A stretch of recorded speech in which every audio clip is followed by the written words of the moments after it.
Welcome to another episode of the Confident Kingdom Woman podcast. I'm Barbara. And I'm Laura. And today we have an interesting topic today. We do. And it's one that I don't think most people want to talk about right now. Probably don't, but we're going to talk about it anyway. Yes. We're going to be talking about finances.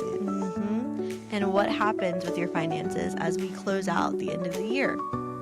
It's interesting. It is very interesting. And I think I started early. Yes. I think we all have. And let's just be real. There's a lot going on in the world right now, especially in the economy for the US. There's a whole lot going on. People kind of just trying to figure everything out. And so we want to be really honest with what are some things that you can do to steward your money better. And then also let's talk about how, when you don't steward your money, it could be a source of stress, because we talked about that last season, about the undue stress that we put on ourselves. So we're kind of picking it up with talking about how finances also impact that. I think one thing we want to start this conversation off with is understanding God does care about our finances. Oh, for sure. Yeah. Yeah. And not only does he care about them, but he cares about how we manage and how we steward them. You know, I'm thinking about all the parables in the Bible where, people were entrusted with money. And then, they were judged, commended, or condemned based on what they did with them. So I think just having that understanding, is important. I remember a scripture where Jesus said the children of the world are more shrewd when it comes to handling their business and handling their finances than the people of the kingdom. And then he said that should not be so. And so we want to kind of, take an honest look, like Laura said, at our finances and how we have been handling them and how we can make sure that we handle them properly, especially as we're coming to the end of the year where it can be so tempting to just let go on everything. Even if you've been doing a good job of managing them and you have systems and structures in place, sometimes this time of the year, we just kind of let go of everything that we've been doing. And the problem with letting go of things is that if you stop doing what you've been doing to get you where you are, then you're going to lose the ground that you've already made. And we want to prevent that from happening so that when we do enter into 2026, we don't have to play catch up for the first 3 months. Yeah. It's kind of like, I know you and I read a book earlier this year called The Compound Effect. And it's basically that in principle. We easily talk about it from the financial perspective, but in everything, if you have been doing a certain action consistently over time and you stop, you're going to lose the ground you gained, like Absolutely. you said. Yeah. So let's talk about it. There are a few things we want to talk about. Number one. Well, wait, actually, first, let's just say we are not financial advisors. Oh, absolutely not by any means. So we are not giving you exact advice. We're just giving you, best practices and things to keep in mind as you are planning. Absolutely. Yeah. Thank you for that. We needed that. But one of the things that we want to talk about is impulse buying. Yes. TikTok shop. All that stuff. Amazon. Yeah. Oh, yeah. Amazon is the worst. Or even just having a thought like, I could use this. Yeah, just having a thought. And then the thing about Amazon is everything you need is just one click away. Yeah. And it'll be at your door the next day. Sometimes same day. What? Yeah. So, as I think about this idea of impulse buying, the thing that comes to my mind is having a plan. Yeah. And how if we have a plan and we are determined to stick to the plan, it won't be so easy for us to, get caught up in that whole idea of impulse buying. And understanding why you have that plan. Right. Because that goes back, I think, to understanding what is your goal? What's the end goal in mind? I think we talked about that last season too, where it's important to know, where are you going? What does God have you doing in this season? So that way, when it comes to those buys, I've already laid out what I need to accomplish whatever it is. And you don't get caught up in all the extra oh, but this could be really nice. Because that's where I get caught up. I get caught up in I didn't know that existed. That could be really supportive in my day-to-day life. And you're just that wasn't a thing 5 minutes ago. Yeah, exactly. I told you guys that on the last episode, I've been reorganizing. Well, you know what that means. I got to have every single organizing container and they all have to match. Yep. Because how dare you have a clear acrylic bin and a gray bin beside each other? Exactly. So I'm not going to lie, I got caught up. Everything I thought I needed to make my closet look like, Instagram closet or TikTok Pinterest. closet. Oh my gosh. Right. But we want to make sure we have a plan. And we want to make sure that we are sticking to that plan. So if you don't have a plan for your money, that's something we want to get started with. Yeah. And another thing that I've tried to do with impulse buys, so I actually learned this from my sister, so shout out to you, but I will add something to my cart, my TikTok cart, my Amazon cart, and then I will leave it in the cart for at least 24 hours. And if I come back in 24 hours and I actually have a reason and a purpose and like defined why I need or want this item, then you know what? Okay, sure. But if you add it to your cart and then you forget about it and like a week goes by, you don't need it. Exactly. That's a good Not one. at all. I think I might try that one too. Yeah, just continue to add it to your cart because then, quick tip, if you add it to your cart, when you go to check out, you can actually just select which items you actually need and then put it in the checkout cart so that way you're not buying everything. Yeah. But impulse buys, it's really just if you never, to your point, understand what purpose is going to add, because you talked about decluttering. How many things have we bought in impulse that we actually used maybe for a day, maybe for a week, and then we never picked it back up again? I was telling a friend of mine about my quesadilla maker. Oh, stop. In theory, that sounds like a really good idea. I mean, I don't know what it was, but I had to have a quesadilla maker. And it's not like you can't make a quesadilla in a skillet. Right. Well, I bought the quesadilla maker, and I think I probably used it maybe 3 times in 5 years. Oh, wow. Perfect example. Perfect example. But see, then we get caught up. Here's something. I know we weren't going to talk about this, but you brought it up. We get caught up with impulse buys, and then we keep them because what do we say? I may need this one day. Yep. That day never comes. I'm going to use my quesadilla. I'm going to use it today. Okay. I'm going to hold you to that. I'm going to make some chicken quesadillas. We're going to follow back up and let y'all know if she makes quesadillas. So impulse buys. All right. And then let's go first with the emotional buys. Okay. Emotional spending. Because those are sometimes some good old retail therapy. I have been guilty of this in the past, and I have in a few times been convicted by the Lord when it came to emotional spending, emotional shopping. Even at the counter, I was at the counter of TJ Maxx one time. I had a really cute pair of shoes in my hands. I was about to check out. And the Lord was like, absolutely not. Not in the line. No, I was at the counter. I was at the counter, like with the tender, like the cashier. Oh my goodness. And he was like, absolutely not. And it convicted me so hard. I literally looked at her. I was like, I'm so sorry. I cannot buy these. And I had to walk away. Oh my goodness. And that took a lot of humility it in the moment. But looking back, the Lord had to remind me like, hey, this is not how you deal with your stress. And now I feel like it's even easier to get caught up in emotional spending without realizing what that is because things are so readily available. It's not now that you're driving to the store and you're just picking it up and going. Now I go on Amazon, I see it, I click it, I buy it, out of sight, out of mind. And then you don't even realize what happened until the box shows up. It's so much easier to get caught up in it now. I'm sorry, I'm still laughing about this. Because here's what I would have done. What? Been disobedient. Look, I would have bought it and I would have been like, Lord, I'll bring it back.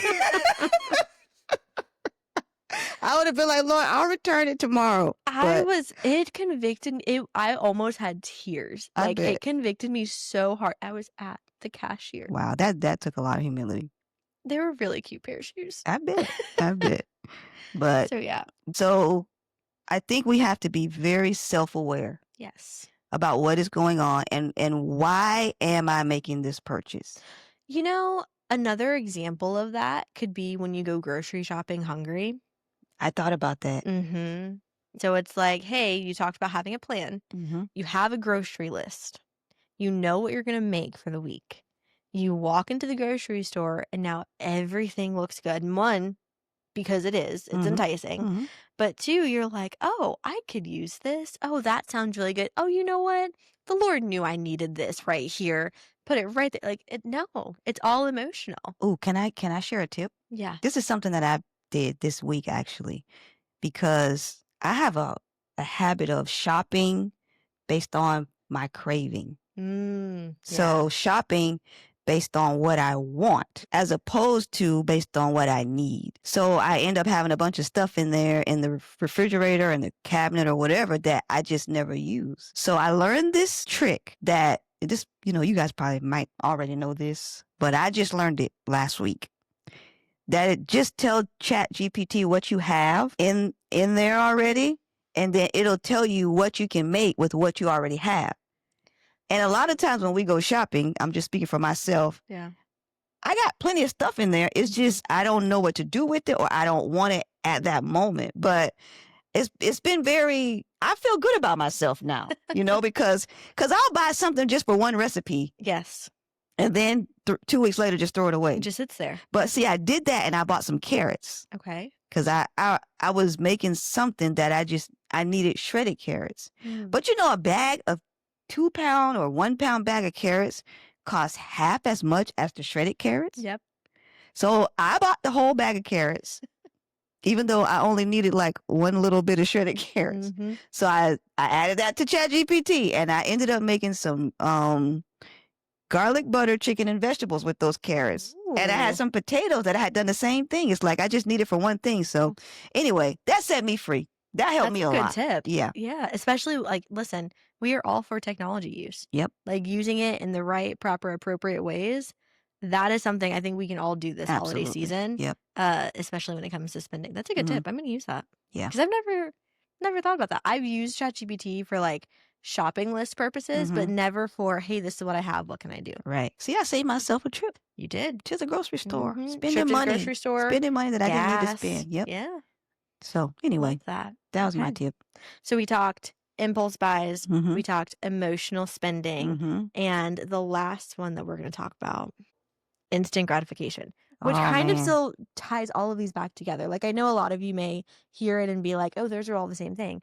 But when you break it down, you can give yourself a lot of reasons or assumptions as to why either you're buying impulsively, you're emotionally spending, or you're focused on instant gratification. And I feel like for a lot of people, instant gratification comes into play when we're looking at what others have.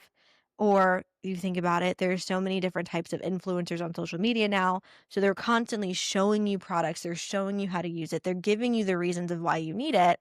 And you're like, yeah, I need that right now. Yeah. And it goes back to, but do you?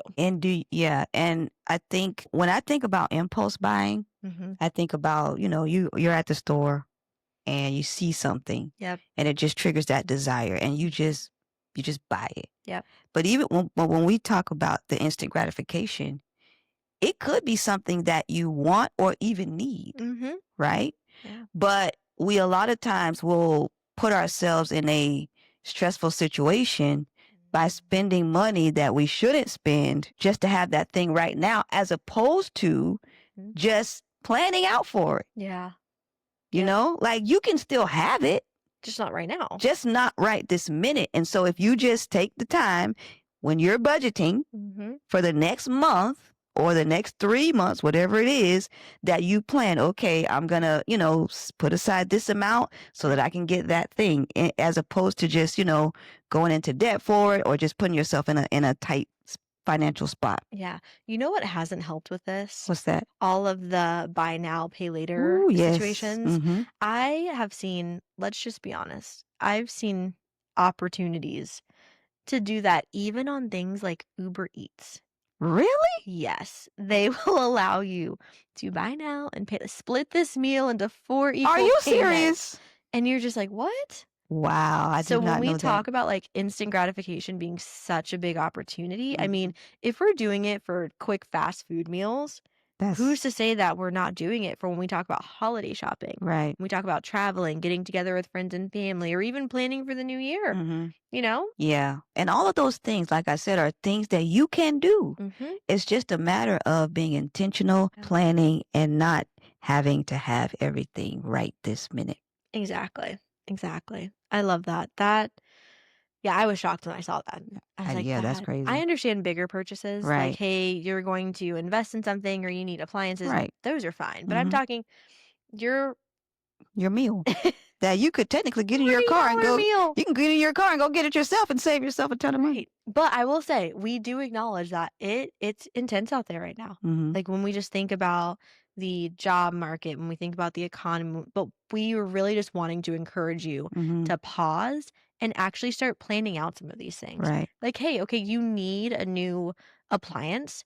Great. Like, find one that works for what you need. Like, do your research and then look at how much does it cost. And then be like, okay, based on what I bring in, what is the most reliable option for me? And do you need it right now? Do you not? Is it something that can wait 2 weeks? Can it wait a month? Does it really have to happen today? Right. Yeah. One thing that I think will help a lot of us is learning how to live below our means. And it gets so tempting when we're used to living at a certain standard. Yep. And then we get an increase. Yep. And all of a sudden, the standard where we've been is not good enough anymore. Yeah.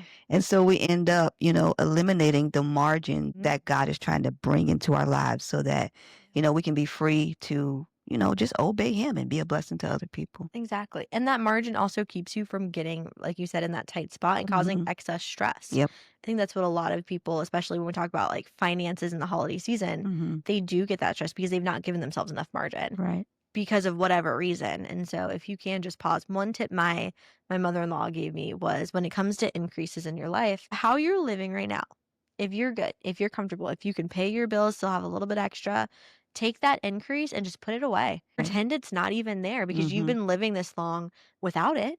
And so put it away. And so then you can actually start saving. And then if you want, you can start investing and doing all these things. But God blesses us with so much that we ultimately just end up wasting. So true. A lot of times, when I spend money, I just really think about, what else could I be doing with this?